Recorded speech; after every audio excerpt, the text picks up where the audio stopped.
যখন দুনিয়া জমিন আবার নবী আসবেন সুবহানাল্লাহ ওই সময়তে জিবরিল আমিন আলাইহিস সালাম তিনি বলেন ওগো রব্বুল আলামিন আল্লাহ তাআলা আজকে দেখা গেল হযরতে আমিনা তিনি বাড়িতে একাই আসেন তিনি বাড়িতে একাই আসেন আমার আল্লাহ পাক জানিয়ে দিলেন জিবরিল হযরতে আমিনা একা আছে বলে হ্যাঁ একা আছে আজকে আমার নবী দুনিয়াতে আসবেন আমার নবী দুনিয়ার আবির্ভাবটা ঘটবে আমার নবী দুনিয়াতে আসবেন হযরতে আমিনা তিনি উম্মে আয়মানকে ডেকে বলছেন বলে উম্মে আয়মান রে উম্মে আয়মান তুমি চলে যাও কোথায় যাবে উম্মে আয়মান তুমি চলে যাও আজকে যদি আমার সন্তান ভূমিষ্ঠ যদি হয় আমার সন্তানের যদি আবির্ভাব হয় ওই সময় একটা দাইমার প্রয়োজন আছে হযরতে আমিনা বললেন উম্মে আয়মান তুমি মক্কা নগরে চলে যাও আর মক্কা জমিনে যাওয়ার পরে তুমি বাড়িতে বাড়িতে গিয়াও কাউকে যদি তুমি পাও তাহলে একটা তুমি দাইমা নিয়ে আসবে হযরতে আমিনার কথা শুনে বাবা ওই সময়তে যেন উম্মে আয়মান চলতে আরম্ভ করলেন উম্মে আয়মান তিনি চলে যান দরওয়াজায় তুমি ঠক ঠক করে আওয়াজ দিয়ে দেয় মক্কার মহিলার দরওয়াজা যখন খুললো উম্মে আয়মানকে গভীর রাত্রিতে দেখার পরে বলছিল ওগো উম্মে আয়মান কি খবর বলো উম্মে আয়মান তিনি বলছেন বলে শোনো আজকে জানা কাবুল্লাহ সন্তান জন্ম নিবে হযরতে আমিনার বাড়ি যেতে হবে দাইমা হইয়াও তখন মহিলা বলতে আছেন ওগো উম্মে আয়মান তুমি একজন এমন মহিলার কথা বলো ওই মহিলা হলো তিনি স্বামী হারা মহিলা ইনা তো স্বামী দুনিয়াতে নয় আবার আমিনা বলো যখন বাচ্চা যদি ভবিষ্য নিয়ে নাই ওই বাচ্চার জন্য ইনাম কেমন করে দিতে পারে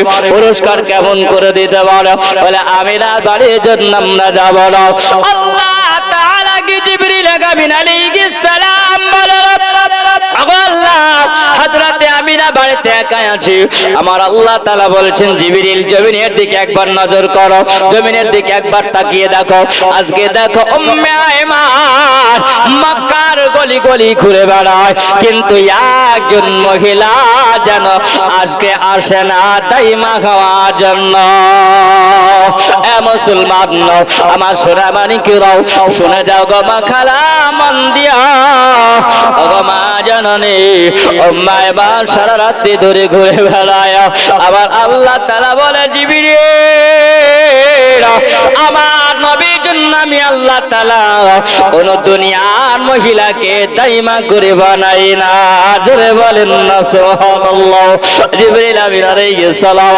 আল্লাহ তাআলা জিবরিল আমিন আলাইহিস সালামকে বলেন আয় জিবরিল চলে যাও তুমি চলে যাও বিবি হাওয়ার কবরের কাছে যাও বিবি হাওয়াকে জানাইয়া দাও আল্লাহ তাআলা ডেকেছিল আজকে তুমি মারিয়ামের কবরের কাছে যাও যাওয়ার পরে ডাক দিয়ে দাও আল্লাহ তাআলা ডেকেছিল আয় জিবরিল চলে যাও মা হাজরার কবরের কাছে চলে যাও আল্লাহ তাআলা ডেকেছে তুমি ডাক দিয়ে দাও আয় জিবরিল চলে যাও আসিয়ার কবরের পাশে তুমি চলে যাও যাওয়ার পরে ডাক দাও আল্লাহ তাআলা ডেকেছে এ বাবা যারা মুমিন বান্দা খায় তারা কি মরে যায় বলেন তারা কি মরে বাবা তারা মরে না মুমিনেরা হলো জিন্দা কারণ যদি মরে যেত বাবা তাহলে বলেন বিবি হাওয়া কবে ইন্তেকাল করেছেন জোরে বলেন এ বাবা যদি আজকে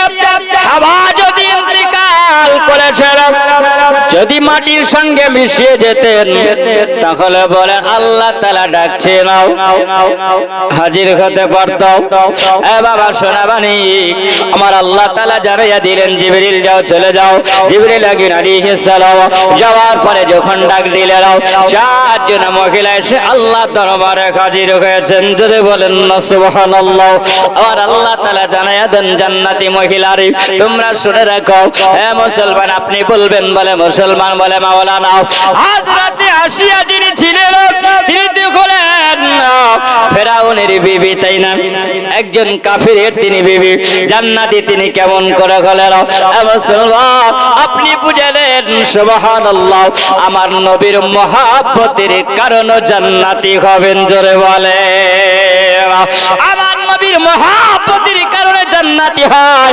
কারণ মুসা আলাইহিস সালামের মহব্বতে যদি আজকে মাসিয়া যদি জান্নাতি হতে পারে, বলেন আমার নবী করেন মুসা নবীর নবী, জোরে বলো। তাহলে নবীর মহব্বতে জান্নাতি হওয়া যায়। হযরত মুসা আলাইহিস সালামকে মহব্বত করে মাসিয়া তিনি বুকে লাগিয়েছিলেন, জোরে বলেন না সুবহানাল্লাহ। এই মহব্বতের কারণে আমার আল্লাহ তাআলা বলেন না, এ আসিয়া তুমি আমার মুসা পয়গম্বরের সঙ্গে আজকে তুমি মহব্বত করেছো, আমি আল্লাহ মহব্বতের কারণে জান্নাতি বলে ঘোষণা করেছি। এ বাবাজি আমার সোনাবাড়ি গেল আম্মা দিনা আমার গবা জননী, শুনে যাও গবা রাত্রি বেলা মাগামিনা তিনি বিছানাতে আসেন। আমার আল্লাহ তাআলা বলেন চারজনা মহিলা ও জান্নাতি নারীরা তোমরা শুনে নাও, আমি আল্লাহ এই জন্য তোমাদেরকে ডেকেছি মা আমিনার বাড়ি যাওয়ার জন্য, জোরে বলেন সুবহানাল্লাহ। আমিনার বাড়ি তোমাদেরকে যেতে হবে। চারজনা মহিলা বলে ওগো আল্লাহ তাআলা, ওগো রব্বুল আলামিন আল্লাহ, আজকে আমরা আমিনার বাড়ি তো চিনি না, আমিনার বাড়ি তো আমরা জানি না, আমিনার বাড়ি আমরা তো চিনতে পারবো না, আমিনার বাড়ি আমরা কেমন করে যাব?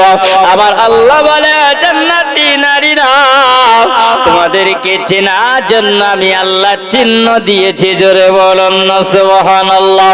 আল্লাহ পালাও আল্লাহ রব্বুল আলামিন বলেন ওই সময়তে মুসলমান হযরতে আমিনার বাড়িতে যখন আসেন, ওই সময় জান্নাতীর ফেরেশতারা আল্লাহর হুকুমে ওই সময় যেন হযরত আমিনা তিনি বলেছিলেন, হঠাৎ করে দেখা গেল আমার বাড়ির ছাদ যেন উড়ে গেছে, আসমান থেকে যেন দেখা গেল একটা ফেরেশতাদের দল নেমে আসলো, আর ওই ফেরেশতাদের হাতে দেখা গেল যেন তিনজনের হাতে তিনখানা ঝান্ডা ছিল, জোরে বলো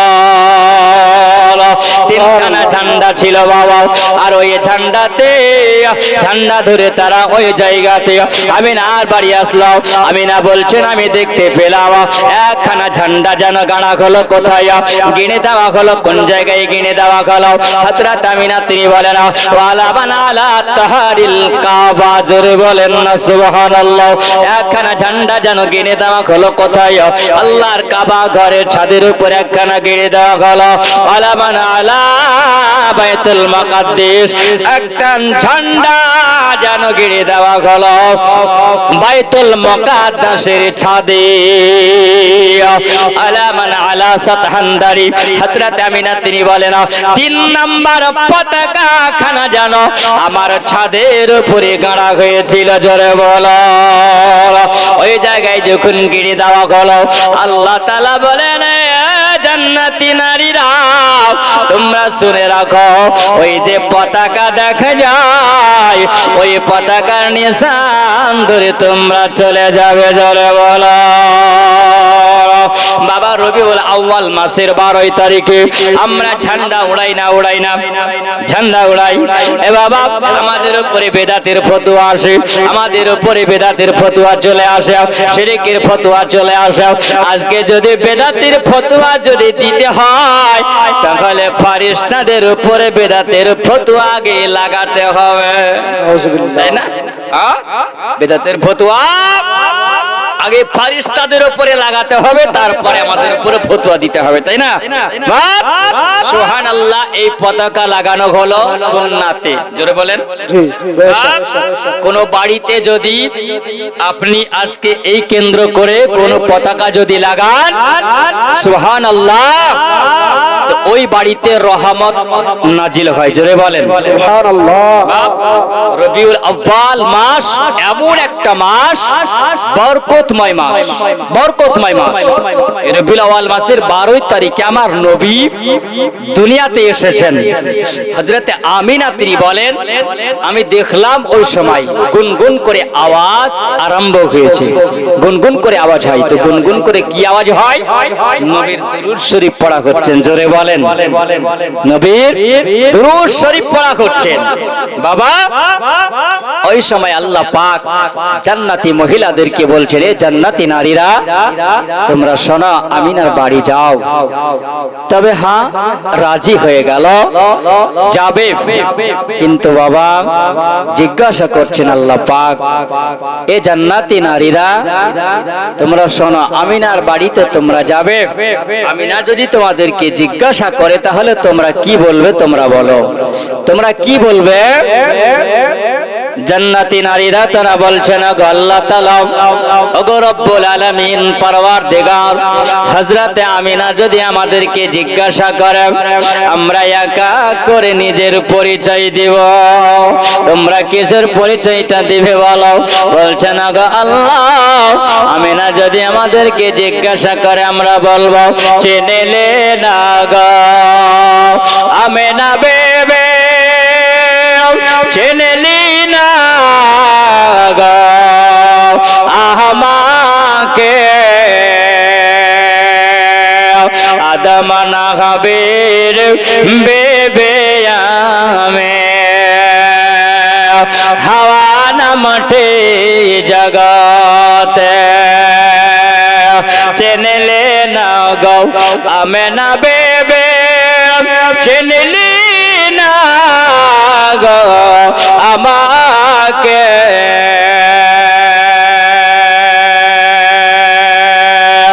ইসমাইল নবীর মাতায়ামে হাজরা নামটি জগতে, চিনলে না গো আমিনা বেবে, চিনলি না গো আমাকে,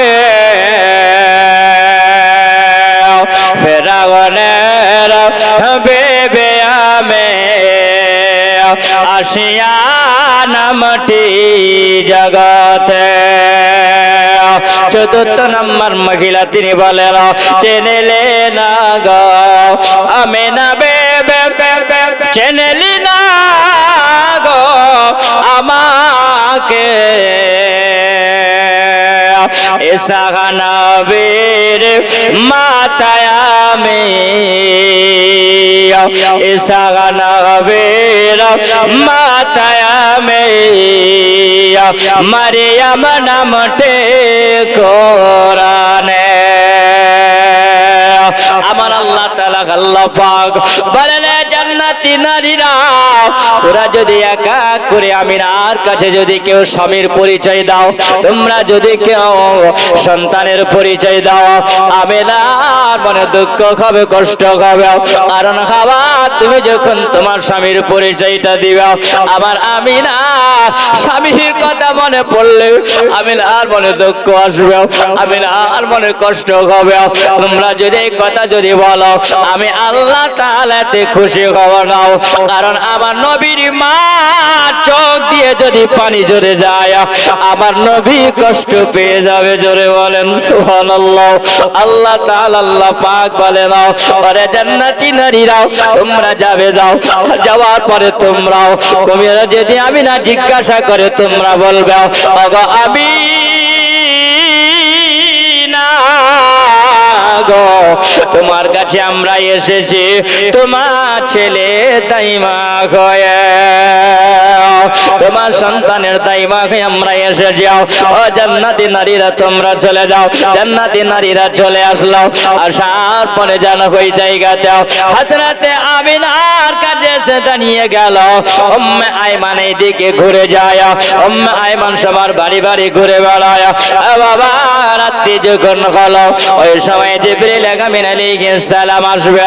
জিবরিল আমিন আলাইহিস সালাম বলে, আমি শরবতটা পান করে যখন যাই, তখন ওই সময়তে যেন একটা ঝগড়া দেখতে পাওয়া গেল। জোরে বলেন না সুবহানাল্লাহ। কিছুক্ষণ আগে আমার কারি সাহেব বলছিলেন, ও বাবা জিবরিল আমিন আলাইহিস সালাম তিনি ওই জায়গাতে দেখার পরে ওই জায়গায় দেখছে ঝগড়া আরম্ভ হয়েছে। বলে কি ঝগড়া আরম্ভ হলো? রাতে আর দিনে যেন কেন ঝগড়া আরম্ভ করেছিল? রাত বলছেন গো আল্লাহ তাআলা, যেই নবীকে দুনিয়াতে আল্লাহ তুমি পাঠাবে, ও আল্লাহ যেই নবী দুনিয়াতে আসবে ওই নবীকে আল্লাহ তুমি রাত্রি বেলায় পাঠাইও, জোরে বলো। দিন বলছেন গো আল্লাহ, যেই নবীকে তুমি দুনিয়াতে পাঠাবে ওই নবীকে আল্লাহ তুমি দিনের বেলায় পাঠাইও, জোরে বলুন না সুবহানাল্লাহ। আমার আল্লাহ তাআলার কাছে জিবরিল আমিন আলাইহিস সালাম বলেন, ও গো আল্লাহ তাআলা, আজকে রাতে দিনের ঝগড়া দেখে এলাম। আমার আল্লাহ বলে, জিবরিল তুমি চলে যাও, জিবরিল জানিয়ে দাও, রাতকে বলো আল্লাহ তোকে খুশি করবে, দিনকে বলো আল্লাহ তোকে খুশি করবে। জিবরিল বলেন, গো আল্লাহ, আমার নবী তো হলো একজন, দুনিয়া আর দিন আর রাত এই দুইজনকে খুশি কেমন করে করবে, জোরে বলেন। আল্লাহ, রাত হলো আলাদা, দিন হলো আলাদা, কারণ দুইজনকে তুমি খুশি কেমন করে করবা? আমার আল্লাহ পাক আল্লাহ রাব্বুল আলামিন বলেন, আয় জিবরিল যাও, আমি আল্লাহ তাআলা তোমাকে জানাইয়া দিতে বললাম। জিবরিল আমিন আলাইহিস সালাম বলেন, আমি এসে জানিয়ে দিলাম, বলে রাত ঝগড়া করো না, ওই দিন ঝগড়া করো না, যেই নবীর জন্য তোমরা ঝগড়া করো আমার আল্লাহ তাআলা আল্লাহ পাক তোমাদের দুজনকে খুশি করবে, জোরে বলেন না সুবহানাল্লাহ। কেমন করে খুশি করবে? জিবরিল আমিন আলাইহিস সালাম, এ বাবা, আমার নবী যখন আসবে ওই সময় জিবরিল আমিন দাঁড়িয়ে গেলেন। জিবরিল আমিন আলাইহিস সালাম দাঁড়িয়ে যাওয়ার পরে জিবরিল আমিন পড়তে আছে, আসসালাতু ওয়াসসালামু আলাইকা রাসূলুল্লাহ, আসসালাতু ওয়াসসালামু আলাইকা হাবিবাল্লাহ, আসসালাতু ওয়াসসালামু আলাইকা সাইয়্যিদুল মুরসালিন, আসসালাতু ওয়াসসালামু আলাইকা রাহমাতাল লিল আলামিন। ইজহার ইয়া রাসূলুল্লাহ, ইজহার ইয়া নবী আল্লাহ, ইজহার রাহমাতাল লিল আলামিন, ইজহার সাইয়্যিদুল মুরসালিন, হাজা ইজহার হাজা মুহাম্মদ ইবনে আব্দুল্লাহ, জোরে বলুন না সুবহানাল্লাহ। ওগো দয়ার নবী, ওগো মুস্তাফা কালী কমলি বালাকা, ওগো নবী গো, আপনার জন্য সবাই অপেক্ষাতে আসে নবী, আপনি দয়া করে চলে আসেন দুনিয়ায়, জোরে বলো। আল্লাহ নবী জানো ঠিক সময় বাবা জিবরিল আমিন বলেন, আল্লাহ তুমি রাতকে খুশি করবে, দিনকে খুশি করবে, কেমন করে তুমি করবে? আমার আল্লাহ বলেন, জিবরিল আমি আল্লাহ রাতকে খুশি করব, দিনকে খুশি করব। আমার নবী ওই টাইমে যাবে যেই সময়টা হলো শবে সাদিকের সময়, না রাত না দিন, এই দিন হবে রাত হবে, এই দুটো টাইম আমার আল্লাহ পাক এই টাইম আমার নবীকে আল্লাহ পাঠালেন। রাত খুশি হলো, দিন খুশি হয়ে গেল। জিবরিল আমিন আলাইহিস সালাম তিনি বুঝে নিলেন, ওই টাইমে আবার নবী চলে আসলেন, শবে সাদেকের সময় আমার নবী আসলেন। তোমারই নূরে সারা জগৎ আলো, হীরা পান্না মুক্ত চুনি হার মানিল, জোরে বলো। আমার নবীর আগমন যখন ঘটে যায়, সারা দুনিয়াতে আমার নবীর আগমনের এলান হলো, আমার নবীর জন্য আনন্দ শুরু হলো, আমার নবীর জন্য আনন্দ মানানো হয়, আসমানে আনন্দ মানানো হয়, জমিনে আনন্দ মানানো হয়, জান্নাত আনন্দ মানানো হয়, সব জায়গায় যেন আনন্দ হয়। আমার আল্লাহ পাক আল্লাহ তাআলা বলেন, আয় জিবরিল তবে শোনো, আমার নবীকে আমি রহমাতাল লিল আলামিন করে দুনিয়াতে আমি পাঠিয়েছি, আবার নবী যাবে সবাই আনন্দ মানাবে। তবে জিবরিল তবে শোনে না, আজকে মক্কা নগরে মক্কা ভূমিতে যত মহিলারা গর্ভবতী আসে, ওগো জিবরিল আমিন ওই মহিলার পেটে যেন সব বেটা সন্তান হয়, জোরে বলে বেটা সন্তান হয়। আমার আল্লাহ তাআলাকে জিবরিল আমিন বলেন, আল্লাহ আজকে বেটা সন্তান কেন হবে? বেটি সন্তান যদি হয় তো কি হচ্ছে? আল্লাহ তাআলা বলছেন, বলে জিবরিল শোনো, আজকে যদি বেটা সন্তান আর পরে বেটি সন্তান যদি হয়ে যায়, আবার ওই সময় বাবা জাহেলিয়াতের যুগ ছিল, জাহেলিয়াত জাহেলিয়াতের যুগ। জাহেলিয়াতের যুগ মানে বুঝতে পারেন বাবা, যেমন জাহেলিয়াতের জামানা ছিল। একটু ধ্যান দিয়ে শুনবেন, একটু মন দিয়ে শুনবেন, একটু খেয়াল করে শুনবেন বাবা, কারণ আমার নবীকে আল্লাহ পাক রহমাতাল লিল আলামিন করে আল্লাহ পাঠালেন। ওগো নবী, আপনাকে পাওয়ার পরে সবাই আনন্দ বানাবে। ওগো নবী, আপনাকে পাওয়ার পরে সবাই খুশি বানাবে নবী গো। আর আপনাকে পাওয়ার পরে সবাই আনন্দ করবে। আমি আল্লাহ পাক এই জন্য জিবরিল সবার পেটে যেন বেটা সন্তান হয়, কাউরে যদি বেটি সন্তান হয়, কারণ মক্কা শহরে বেটি সন্তান হলে পরে মানুষেরা নারাজ হয়ে যেত। ওই সময় জাহেলিয়াতের যুগে বাবা বেটি সন্তান হলে পারে ওই বেটিদেরকে জিন্দা কবর দিয়ে দেওয়া হতো, জিন্দা কবর দিয়ে পুঁতে দেওয়া হতো, জিন্দা কবর দেওয়া হতো। আল্লাহ তাআলা জানে ওগো নবী, আপনি যাবেন দুনিয়ায়, আর কোন মহিলার পেটে যদি আজকে বেটি সন্তান জন্ম নিয়ে নেয়, মহিলার পেট থেকে বেটি সন্তান যদি জন্ম নিয়ে নেয়, ওই মেয়েটাকে আর বাঁচিয়ে রাখা হবে না, ওই মেয়েটাকে জিন্দা কবর দিয়ে দেওয়া হবে। ওই সময় ওই মা জননীর আজকে চোখ দিয়ে যদি পানি ঝরে যায়, ওই নবীকে যদি প্রশ্ন করে গো নবী, আপনি হয়েছে রহমাতাল লিল আলামিন, ওগো নবী এই মাসে আপনি এসেছিলেন নবী গো, আর আমার একটা মেয়ে সন্তান জন্ম নিয়েছে নবী, আর ওই মেয়েটাকে জিন্দা কবর দিতে হয়েছে। সবাই আনন্দ মানাবে, আর ওই মহিলা চোখে যদি পানি ঝরে, আমি আল্লাহ পাক আমার নবীকে যখন জিজ্ঞাসা করবে, আমার নবী কি উত্তরটা দিয়ে দেবে? কারণ বাবা আমার নবীর একজন সাহাবী ছিলেন, যে সাহাবী আগে তিনি ওই সময় সাহাবী তিনি ছিলেন না, আবার নবী তিনি কলমা পড়েন না। ওই সময় যার নাম হলো দাইহা কালবি, নাম শুনেছেন বাবা? এই দাইহা কালবির একটা ডিউটি ছিল, যখন মহিলা বাচ্চা জন্ম নিত, ওই বাচ্চাদেরকে বাবা জিন্দা কবর দিয়ে দিত, তার এটা চাকরি ছিল। আবার নবীর দরবার একদিন এসে আবার নবীকে বলছেন, ইয়া রাসূলুল্লাহ, ইয়া হাবিবাল্লাহ, নবী গো, আমার কি জীবনে কোনোদিন গুনাহ মাফ হবে না? ওগো নবী, আমি অনেক পাপ করে নিয়েছি নবী গো, আমি অনেক গুনাহ করেছি নবী গো। আবার নবী বলছেন, বলে দাইহা কালবি রে, তুমি এমন কি কাজ করেছো বলো, তুমি এমন কি করেছো বলো যে তোমার গুনাহ হয়েছে, তোমার পাপ হয়ে গেছে? ওগো নবী, আপনি যখন দুনিয়াতে আসেননি নবী গো, ওই সময় আমার একটা চাকরি ছিল, আমার একটা ডিউটি ছিল, মক্কা নগরে যত বাচ্চা মহিলা জন্ম নিবে, ওই বাচ্চাদের খবর নেওয়া, আর খবর নেওয়ার পরে বাচ্চাদেরকে কবর দেওয়া, আমার একটা ডিউটি ছিল, জিন্দা কবর দিয়ে দিতে। ওগো নবী, অনেক বাচ্চা মহিলাদেরকে খবর দিয়েছিনি যাহাতে নবী গো, আর একটা কথা বলতে নবী আমার কলেজাটা কেঁপে যায়। ওগো নবী, এখনো কান্নার আওয়াজ চলে আসে নবী গো। আবার নবী বলছেন, দাইহা কালবি, এত চোখের পানি কেন জড়াও? বলো বলো কি হয়েছে বলো। দাইহা কালবি বলে, ইয়া রাসূলুল্লাহ, ইয়া হাবিবাল্লাহ, নবী গো, আমি চলে গেছিলাম চাকরিতে, ওগো নবী, আমি চলে গেছিলাম আমার চাকরির ডিউটিতে, আমার বিবিটা গর্ভবতী ছিল নবী গো, আমার বিবির পেটে সন্তান ছিল। ওই সময় বিবিকে বলেছিলাম, বলো বিবিরা ভালো করে দেখভাল করবে, তুমি থাকবে, যত্ন সহকারে বাড়িতে থাকবে, সন্তান যদি জন্ম নেয় তুমি একবার খবর দিবে। ওগো নবী, আমি যখন আসি ওই সময় আমার বিবিরা পেট থেকে একটা সন্তান জন্ম দিয়েছিল, ওই সন্তানটার নাম রাখা হয়েছিল জামিলা, তার নাম রাখা হয়েছিল জামিলা। জামিলা মানে অতি সুন্দর বাবা।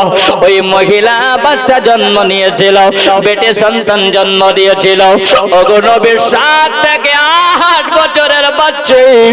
আমি ওই সময় যখন বাড়ি এসেছিলাম, আমার বিবিকে আমি জিজ্ঞাসা করেছিলাম, ওগো বিবি বলো, তুমি তো গর্ভবতী ছিল, ওগো বিবি বলো আজকে আমার সন্তানটা কোথায়?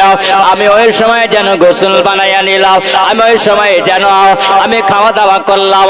খাওয়া দাওয়া করার পরে নবী গো আমার সম্মুখে যখন আমার মেয়েটাকে নিয়ে এসে হাজির করে দেওয়া হলো, আমি দেখলাম আমার মেয়েটা দেখতে এত সুন্দর। আমাকে আব্বু বলে ডাক দিল। আমাকে আব্বু বলে ডাক দিয়ে আমার কোলে বসে গেল। আমি তাকে সিনাতে লাগালাম, গলাতে লাগালাম। আমার বিবিকে জানাইয়া দিলাম, বলো বিবি যাও। আমি ওই সময় আমার বিবিকে বললাম, বিবি আজকে বলো তুমি আমার এই বাচ্চাটাকে সুন্দর করে গোসল বানাইয়া দাও, আর গোসল দেওয়ার পরে নতুন পোশাক পরাইয়া দাও, চোখে একটু সুরমা লাগাইয়া দাও, মাথায় একটু তেল দিয়ে দাও, সুন্দর করে তাকে সাজিয়ে দাও। আমার বিবি মনে মনে চিন্তা করে, দইয়া কলবির বিবি মনে মনে চিন্তা করে, আল্লাহ আমার স্বামীর ডিউটি হলো, এই চাকরি হলো, মহিলা বাচ্চা যদি জন্ম নেয় তো এই বাচ্চাদেরকে জিন্দা কবর দিয়ে দাও। আমার স্বামী যখন বলল সুন্দর করে সাজগোজ করে দাও, আমি হয়তো মনে মনে চিন্তা করলাম আমার স্বামী আমার বেটিকে নিয়ে বাজারের দিকে যাবে, আমি সুন্দর করে তাকে গোসল বানাইয়া দিলাম, আমি পোশাক পরাইয়া দিলাম, আমি সুরমা লাগাইয়া দিলাম, তেল লাগাইয়া দিলাম। লাগাইয়া দেওয়ার পরে যখন চলতে আরম্ভ করলো, ও বাবা ওই সময় যখন চলে যায় হাতটাকে ধরে নিয়াও চলতে আরম্ভ করেছিল। দইয়া কলবি যেন ফাঁকা মরুভূমিতে যাওয়ার পরে যেন বেটিকে একটা পাথরের উপরে বসায়া দিলাম।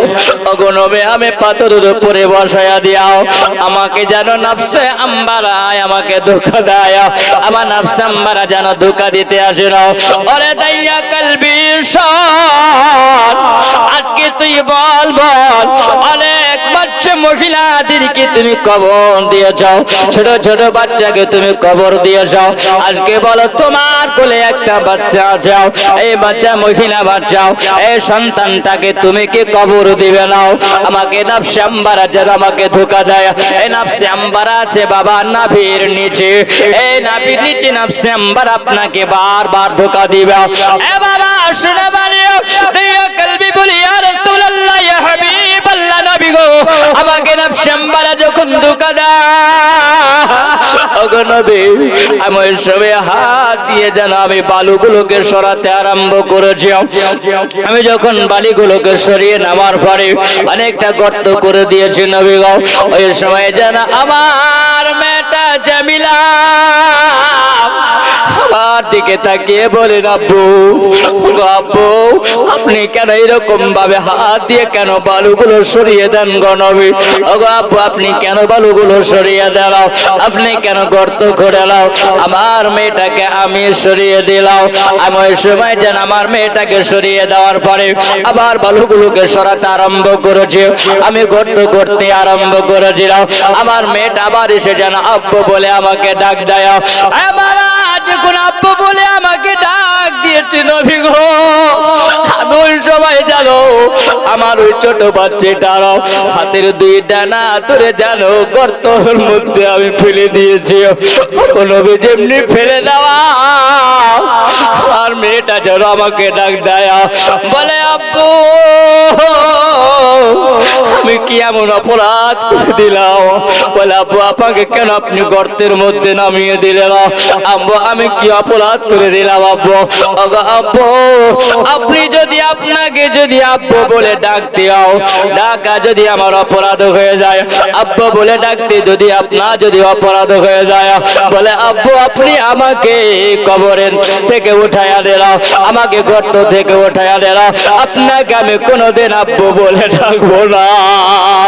ইয়া রাসূলুল্লাহ নবী গো ওই সময় আমার বাচ্চাটা যেন আমাকে ডাক দিয়ে বলেন, বলে আব্বু আমি কি এমন পাপ করিলাম, কি অপরাধ করিলাম, আমাকে এরকম ভাবে কেন ঢেকে দাও, বালু দিয়ে কেন ঢেকে দেওয়া হয়?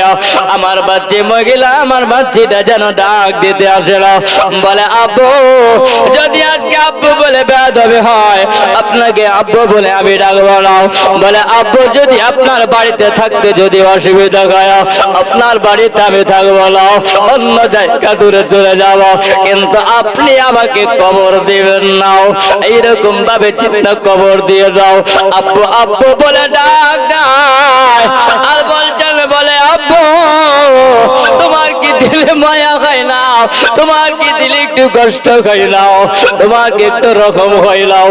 বলে আব্বু আমি ডাক দিলাম, আব্বু ডাকে কি আপনার দিলে একটু রকম হইলাও? বলে আব্বু আমি আর একটু কথা বলি আব্বু, আপনি আমাকে উঠাইয়া নাও, আমি আর এত সহ্য করতে পারি না, আমাকে এরকম করে ঢেকে দেওয়া করছে কেন? বলে আব্বু আমার আম্মা যদি জানতে পারে না, আমার মা যদি জানতে পারে মা আমার কষ্ট পাবে। বলে আব্বু আমি মায়ের কাছ থেকে আলাদা হয়ে যাব। বলে আব্বু আমাকে তো কষ্ট দিয়ে নাও, এইরকম করে আব্বু আব্বু বলে ডাক দেয়। ওগো নবী আমার দিলে রকম হলো না, ওগো নবী আমার দিলে মায়া আসলো না। এইরকম ভাবে আমার মেয়েটাকে আমি ভালো চাপা দিয়ে ঢেকে দিয়েছি নবী গো। ওগো নবী আমার রাতে ঘুম হয় না, রাতে যখন ঘুমায় ওগো নবী আমার জামিলা মেয়েটার কথা মনে পড়ে। ওগো নবী আব্বু ডাকতে এখনো মনে পড়ে। ইয়া রাসূলুল্লাহ নবী গো, এই জন্য নবী আপনার কাছে আমি এসেছি নবী, আল্লাহ কি আমাকে ক্ষমা করবে না? আমার আল্লাহ তাআলা বলেন ওগো নবী, কোন ব্যক্তি যদি আল্লাহ দরবারে তওবা করে নাই আমি আল্লাহ পাক ক্ষমা করে দেব। আবার নবী যাবে বলছেন বলে দাইয়া কলবিরাও, তুমি যে কথাটা বলো আমার নবীর যেন কলেজা ফেটে যায়। আমার নবী বলছেন দাইয়া কলবিরাও, তোমার কি দিলে মায়া হলো না, কষ্ট হলো না? আবার দাইয়া কলবি বলে ইয়া রাসূলুল্লাহ ইয়া হাবিবাল্লাহ নবী গো, আল্লাহ কি আমাকে ক্ষমা করবে না? আবার নবী বলেন দাইয়া কলবি রে, আমার আল্লাহ ভালো জানে। এ বাবা আমার নবী বলেছেন, আমার নবী যখন দুনিয়াতে আসেন ওই সময়তে বাবা আল্লাহ পাক এটা জানেন এ বাচ্চা মহিলারা যদি জন্ম নেয় তাহলে তাকে জিন্দা দাফন করা হবে। এ জিবরিল শুনে যাও, আমার নবীর সঙ্গে যারা দুনিয়াতে জন্ম নেবে রবিউল আউয়াল মাসের 12 তারিখে সবই যেন বেটা সন্তান হয়। কারণ কোন মহিলা চোখে যেন পারি না আসে, কারণ সন্তান হারা মা জননী জানে কতটা বেদনা। সন্তান নাই যান সন্তান মারা গেছে, ওই মা জননী জানে কতটা যন্ত্রণা বেদনা কষ্ট হয়। একজন মা জননীর কোল থেকে বাচ্চাকে ছিনিয়ে নেওয়ার পরে যদি তাকে জিন্দা কবর যদি দেওয়া হয় ওই মা জননীর চোখে পানি আসবে। আমার নবীকে রাহমাতুল লিল আলামিন বলে মানবে না। আয় জিবরিল যাও যাও, ওই সমস্ত মহিলাদের পেটে যাদের বেটি সন্তান আছে সবই যেন বেটা সন্তান হয়। তোমারি নরে সারা জগত আলো, হীরা পান্না মুক্ত চুনি হার মানিলা। জোরে বলুন না সুবহানাল্লাহ। তোমারি নরে সারা জগত আলো, হীরা পান্না মুক্ত চুনি হার মানিলা। তোমারি রূপে তারাই যাবে, দেখে নিল আকাশের গায়। তোমার রূপে তারাই যাবে, দেখে নিল আকাশের গায়,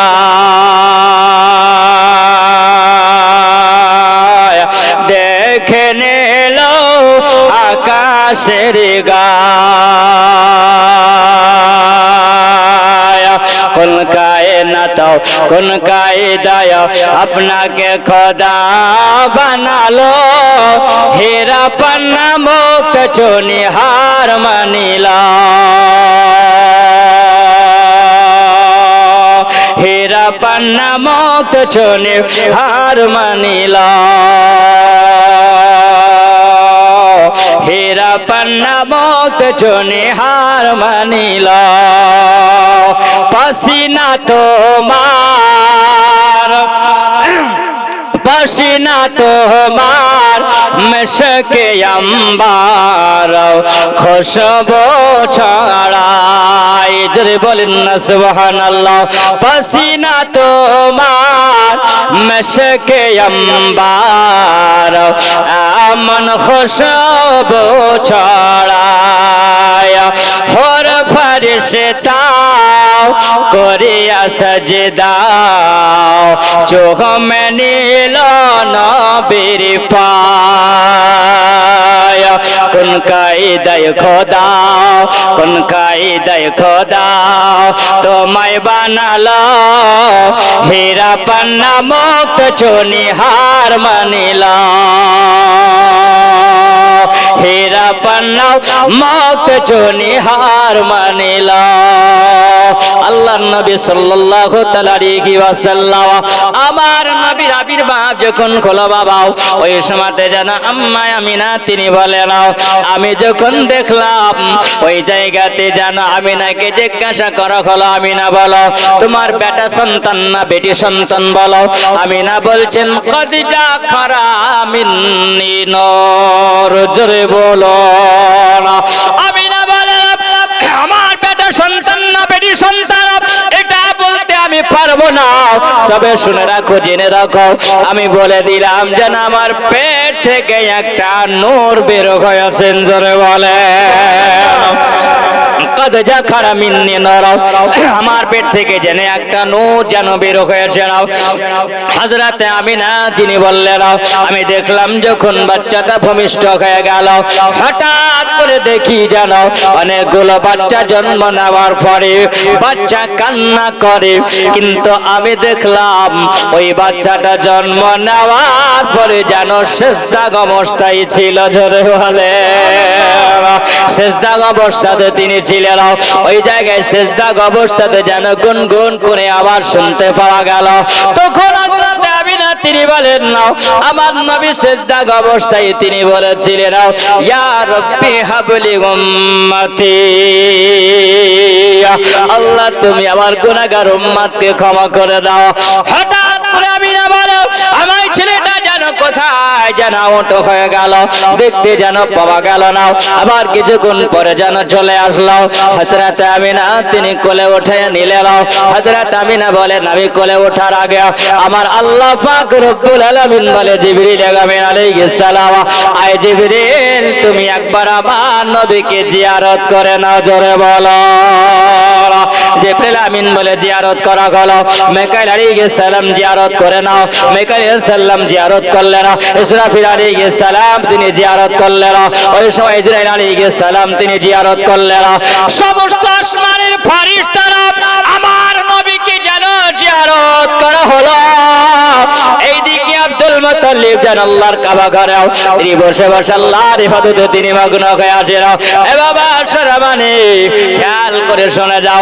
আব্দুল মুত্তালিব তিনি বলেন ওই সময়তে যেন আল্লাহর কাবা যেন খিলতে আছে জোরে বলেন আল্লাহর কাবা খিলতে আসে রাও আব্দুল মুত্তালিব বলেন বলে কাবারে আজকে তুমি খেলাধুলা কোন করতে আসো বলো খেলাধুলা তুমি কেন করো আব্দুল মুত্তালিব তিনি চমকে উঠে জানাও এটা কি জমিনে ভূমিকম্প আরম্ভ হয়েছে নাকি এটা কি ভূমিকম্প আরম্ভ হয়ে গেল হযরত আব্দুল মুত্তালিব তিনি বলছেন যেমনি বলো আল্লাহর কাবা তুমি কেন হিলে দাও বলো আল্লাহর কাবা থেকে যেন উত্তর আসে আব্দুল মুত্তালিব এই আব্দুল মুত্তালিব শুনে যাও তোমার বাড়িতে যিনি জন্ম নিয়েছেন তিনি হলেন আমার কাবারও কাবা জোরে বলেন না সুবহানাল্লাহ হযরত আব্দুল মুত্তালিব বাবা যেমনি আবার শুনতে পাবা তিনি ওই কাবা ঘর থেকে বেরিয়ে যখন তিনি চলে আসলেন আসার পরে তিনি দেখছেন যেন আমার বাড়ির সামনে একজন হাসিল জামিল চেহারাওয়ালা মানুষ একটা যেন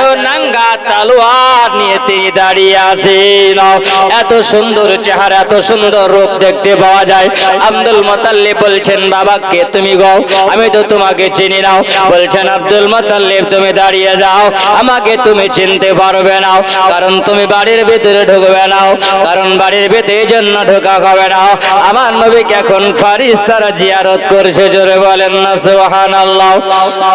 ফারিস্তাদের জিয়ারত হবে, তারপরে কোন মানুষের দেখা সুযোগ হবে। আল্লাহর নবীকে যখন জিয়ারতটা শেষ হয়ে গেল, অটোমেটিক যেন ফারিস্তা